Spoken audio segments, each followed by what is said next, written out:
Point ఇక్కడ ఏంటి?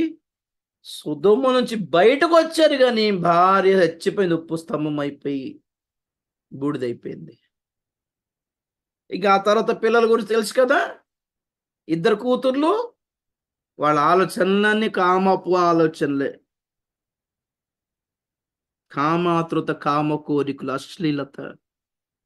పిల్లలు కావాలని తెలిసింది గానీ, పెళ్లి న్యాయంగా జేసుకోవాలని తెలియలేకపోయింది. అదే నేర్చుకున్న సొదొమలో. ఏమర్థం అవుతుంది ఇక్కడ దీనికి మీకు? లోతు ఫ్యామిలీ సొదొమ నుంచి బయటకొచ్చారు గానీ, లోతు భార్య, లోతు కూతుర్ల మనస్సు సొదొమలోనే ఉండేది. చాలా మంది క్రైస్తవులు ఇలాంటోళ్ళే. లోతు భార్య లాంటోళ్ళు. రక్షణ పొందారు గానీ, మనస్సు, ఆలోచన, తలంపులు, ఆశలన్నీ భూమి మీదనే ఉన్నాయి. పరలోకం మీదకి రాలేదింకా. ఆశలు పరలోకం మీదకి రాలేదండి ఇంకా. చాలా మంది క్రైస్తవులకు రాకడ మీద లక్ష్యం లేదు.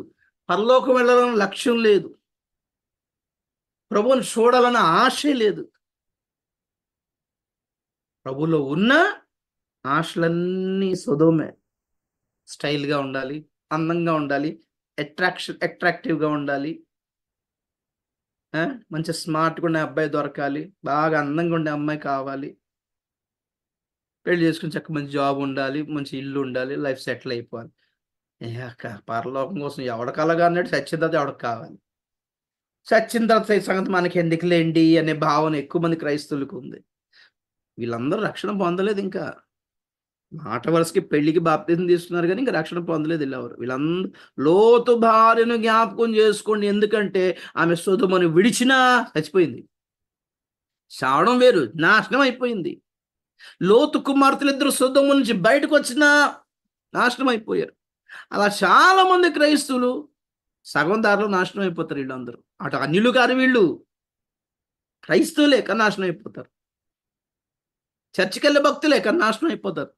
దేవుని పాటలు పాడతారు, నాశనం అయిపోతారు. ఎందుకంటే, వాడి శరీరమే బయటకొచ్చింది గానీ, వాళ్ళ మనస్సు, వాళ్ళ ప్రాణం, వాళ్ళ ధ్యానం, వాళ్ళ ఆలోచన, వాళ్ళ బుర్రలన్నీ, వాళ్ళ చూపులన్నీ బ్యాక్ సైడ్ ఎనక్కే. ఆ పాపపు జీవితమే లాగుతా ఉంది వాళ్ళని ఎనక్కి. దాని గురించి రేపు తెలుసుకుందాం. Looking back, don't look back brother, sister. మీరు క్రీస్తుతో కూడా లేపబడిన వారైతే పైనున్న వాటి మీదనే మనస్సు పెట్టండి, చూపులు పెట్టుకోండి అన్నాడు. సియోను కుమారీ, ఉన్నతమైన పర్వతం ఎక్కుము. ఆయన వచ్చుచున్నాడు.